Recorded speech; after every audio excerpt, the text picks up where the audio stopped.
এই রমজান মাসে নিয়াত করেন। আসন্ন রমজান কেন কথা বলছি, কারণ রমজান কিন্তু বেশি দিন নাই, কয়দিন আছে। আপনাকে প্ল্যান করতে হবে, আধ্যাত্মিক পরিকল্পনা করতে হবে যে রমজান সামনে আসছে, এই রমজানে ইনশাআল্লাহ আমি আল কোরআন পুরোটা খতম দেবো ইনশাআল্লাহ। রমজান মাস আসার আগেই 5 ওয়াক্ত নামাজ আমি শক্ত করে ধরবো, যেন রমজানে আমি 5 ওয়াক্ত নামাজ জামাতে পড়তে পারি। রমজান মাস আসার আগেই কোরআন তেলাওয়াত যদি করতে না জানি, তেলাওয়াত করা শিখে নিতে হবে ইনশাআল্লাহ।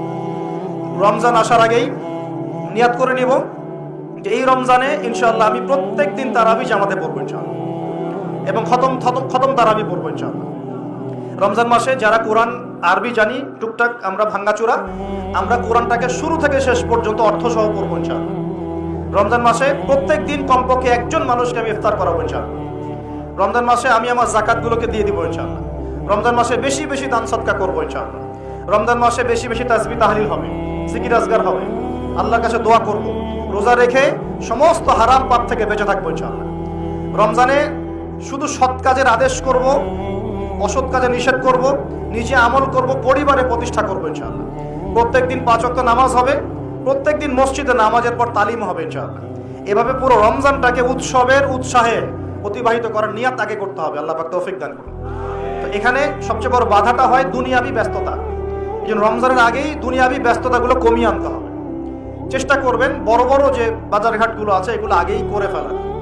আর আমি তো বলেই দিলাম যে দাম কিন্তু ওই সময় বাইরে যাবে, যদি এখন সামর্থ্য থাকে করে ফেলেন, সামর্থ্য থাকলে করে ফেলেন। আর যাদের সামর্থ্য কম তাদের জন্য কি হবে, পুরো দেশব্যাপী সামাজিকভাবে, যেমন এটা একটা সংগঠন আপনাদের না, এই এরকম সংগঠন যেগুলো আছে নন প্রফিটেবল এবং non political organisation, both political and non political, সমস্ত অ্যাসোসিয়েশনগুলোর উদ্যোগে বা ফাউন্ডেশন অ্যাসোসিয়েশন যেগুলো আমরা করি ছোটোখাটো, এগুলোর উদ্যোগে ইফতার বিতরণ প্রজেক্ট করতে হবে। পারা যাবে ইনশাআল্লাহ। যে যাদের সামর্থ্য আছে সামর্থ্যবানদের টাকা পয়সাগুলো কালেক্ট করে যারা দুস্থ দরিদ্র অসহায় মানুষ তাদের বাসায় বাসায় 1 মাসের বাজার পৌঁছে দিতে হবে ইনশাআল্লাহ। পারা যাবেন ইনশাআল্লাহ। এই কাজগুলোর মধ্য দিয়ে দেখবেন আল্লাহর রহমত বরকত নেমে আসছে ইনশাআল্লাহ। এই যে বললাম 5 কোটি মানুষ কিন্তু কম নয়, ওদেরকে খাওয়াতে হবে, তো খাওয়াতে হবে না? তাহলে এই আমাদের খাবারটাকে বন্টন করে ভাগ করে নিতে হবে। এই যে একের বিপদে সবাই এগিয়ে আসা, এটা ইসলামের সুন্নাহ, এটাই নবীর সুন্নাহ। এই জিনিসটা চর্চা করতে হবে। আল্লাহ পাক তৌফিক দান করুন। আর রোজা রেখে ভুলেও গীবত, তহমত, সমালোচনা এগুলো করতে যাবেন না। রোজা রেখে কথাই বেশি বলবেন না, খালি জিকির হবে, তেলাওয়াত হবে, আল্লাহর কাছে দোয়া হবে, ইস্তেগফার হবে। কথা কম, কথা বললেই বিপদ, কথা বললেই বিপদ। কথা 10টা কথা বলবেন, 2টা গীবত করতেই হয় না? আর গীবত করতে মজা লাগে। কেউ আজকে একটু উস্কাই দিলেই বাস গীবত করতে মজা লাগে। আর গীবত তো আপনারাই বা কেন করবেন না? গীবত তো শিখছেন আমাদের কাছ থেকে, গীবত তো আপনারা আমাদের কাছ থেকেই শিখছেন। আমি আপনাদেরকে কি শিখাবো? আমরা আপনাদের কি শিখাইলাম? ওয়াজ মাহফিলে উঠে একজন বক্তা আরেকজন বক্তার গীবত না করলে ওয়াজ হয় না। এক আলেম আর এক আলেমের পিছনে হাত না দিলে ওয়াজ হয় না। তা আমি কি শিখাবো আপনাকে? আপনারা নিজেরা শেখেন, আমার দিকে তাকানোর দরকার, নিজেরাই শেখেন। প্রিয় ভাইরা, রমজান মাসে রোজা রেখে এই কাজগুলো করতে যাবেন। কথাই কম বলবেন, কথা বললেই বিপদ। মানুষ যদি 2টা গালি দেয় চুপ করে থাকেন, ও তার আমল নামা নিয়ে আল্লাহর সামনে দাঁড়াবে। আর কিয়ামতের মাঠে বহু নেকি ফ্রি পাওয়া যাবে। এটা কি জানেন? কিয়ামত অনেক নেকি বিনামূল্যে ফ্রি আসবে আমল নামায়। কেন আসবে বলি হাদিসটা। নবী সাল্লাল্লাহু আলাইহি ওয়াসাল্লাম বলেছেন, তোমরা কি জানো সবচেয়ে বড় মিসকিনকে, দরিদ্র মানুষকে, মিসকিনকে? সাহাবীরা বলছেন, আমরা তো মনে করি যার সম্পদ কম সেই মিসকিন। নবীজি বলছেন, না, প্রকৃত মিসকিন সে ব্যক্তি নয়। প্রকৃত মিসকিন সে ব্যক্তি যে কিয়ামতের মাঠে উঠবে উহুদ পাহাড়ের সমান নেকি নিয়ে উঠবে। উহুদ পাহাড় দেখেছেন তো? বিশাল পাহাড়। উহুদ পাহাড়ের সমান নেকি নিয়ে উঠবে। নামাজের নেকি, যাকাতের নেকি, হজের নেকি, ওমরার নেকি, বিভিন্ন নেকি। কিন্তু দেখবে সামনে বহু মানুষ দাঁড়িয়ে আছে। কেন দাঁড়িয়ে আছে? কারো কাছ থেকে টাকা নিয়েছে, টাকা শোধ করে নাই, কাউকে গালি দিয়েছে, কাউকে অন্যায়ভাবে অপবাদ দিয়েছে, কাউকে আঘাত করেছে, কারো উপর জুলুম করেছে, ইত্যাদি বিভিন্ন রকম মানুষের সাথে জড়িত পাপ ছিল। ঠিক আছে? কারো গীবত করেছে, কাউকে তহমত দিয়েছে, ইত্যাদি। এখন আল্লাহ পাক বলবেন, এই ব্যক্তির নেকির যে পাহাড় আছে এখান থেকে নেকি নিয়ে ওদেরকে দিয়ে দাও। বলেন নাউজুবিল্লাহ। নেকি আস্তে আস্তে ট্রান্সফার হবে। এই যে আমরা যে ব্লুটুথ শেয়ার ইট, মনে আছে? ব্লুটুথ শেয়ার ইট পাস হয় যেভাবে, আল্লাহ পাকের প্রযুক্তি হবে আরো অনেক উন্নত। মুহূর্তের মধ্যেই নেকি ট্রান্সফার হয়ে যাচ্ছে। এরপর নেকি যেতে যেতে সব নেকি যদি শেষ হয়ে যায়, আল্লাহ না করুন, তখন আল্লাহ পাক ফেরেশতাদেরকে বলবেন, ওদের গুনাহগুলো থেকে গুনাহগুলো বেছে বেছে এর আমল নামে যুক্ত করুন। বলেন নাউজুবিল্লাহ। এরপর এই ব্যক্তি এই বিশাল বিশাল নেকি অর্জন করার পরেও জাহান্নামে যেতে হবে। আল্লাহ পাক হেফাজত করুন আমাদেরকে, বলি আমিন। তো মানুষের সাথে জড়িত পাপটা খুব ডেঞ্জারাস। তো রোজা রাখার তাৎপর্য কি? যে আমরা যেন এই শিক্ষাটাকে সারা বছর ধরে রাখতে পারি।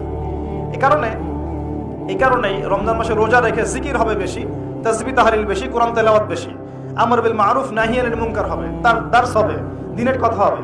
যখনই বন্ধুরা মিলে বসবেন, চা খেতে বসবেন, কফি খেতে বসবেন, অলওয়েজ দিনই আলাপ করবেন, দুনিয়াবি আলাপ কম করবেন, দুনিয়াবি আলাপ বেশি করবেন না, প্রয়োজন যতটুকু এতটুকু দিনই আলাপ করবেন। কারণ মানুষ জান্নাতেও যদি চলে যায়, মানুষ জান্নাতে চলে গেলেও ওই সব সময়ের জন্য আক্ষেপ করবে, আফসোস করবে, দুনিয়াতে যেই সময় সে আল্লাহকে স্মরণ করে নাই, রাসূলের নামে দরুদ পড়ে নাই। তাহলে যদি কোনো জায়গায় বসে পড়ে আলোচনা করতে থাকেন, ওঠার আগে কমপক্ষে বলবেন সুবহানাকা আল্লাহুম্মা বিহামদিকা আশহাদু আল্লা ইলাহা ইল্লা আনতা আস্তাগফিরুকা ওয়া আতুবু ইলাইক।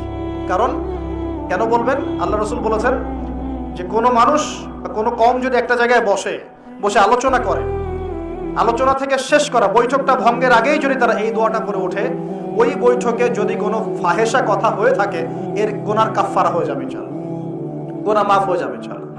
আর যদি ওই বৈঠকে ভালো কোনো কথা হয়, ওই কথাগুলো কিয়ামতের মাঠে তার জন্য দলিল হবে ইনশাআল্লাহ। এই দোয়াটা পড়ার চর্চা করবেন।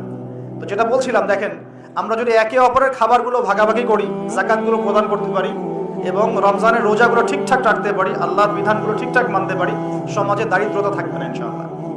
আরেকটা অপশন হচ্ছে, এটা দিয়ে যে সব দূর হয়ে যাবে তা নয়, কারণ ক্ষতি এত বেশি হয়ে গেছে, ক্ষতি হতে হতে হতে এত বেশি হয়ে গেছে যে 1 বছর 2 বছর 3 বছরে মনে হয় না সব ক্ষতি পুষিয়ে নেওয়া যাবে। যারা অর্থনীতি বোঝেন তারা বুঝবেন। নামতে নামতে নামতে এমন একটা জায়গায় চলে আসছি যে হুট করে যে একদম সব ঠিক হয়ে যাবে, এটা চিন্তা করলে ভুল। একটা উপায় কি?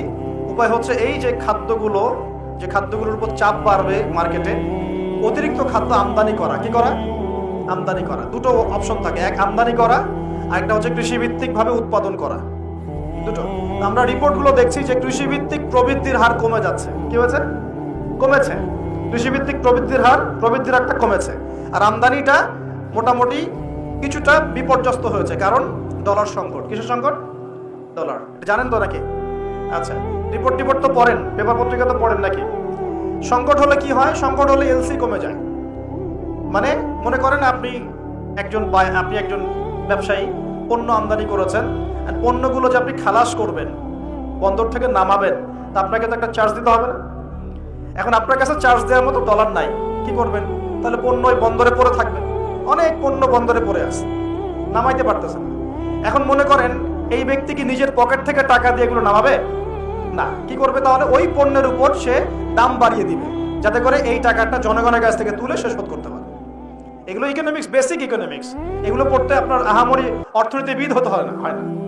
কথা কি বুঝতে পারছেন? তো এই কারণে রমজান মাসের দামগুলো চাপ পড়ে, এমনিতে চাপ পড়ে। আস্তে আস্তে সিচুয়েশনগুলো এভাবে খারাপ হয়েছে।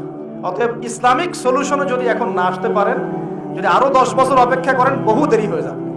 এই জন্য আমি মন থেকে উদাত্ত একটা আহ্বান জানাই, যারা শিক্ষিত মহল, বিজ্ঞ মহল আছেন, আমার কথা বুঝবেন ইনশাআল্লাহ। ইসলামিক অর্থনীতি ছাড়া অর্থনৈতিক সমৃদ্ধির কোনো অপশন নাই আমাদের সামনে।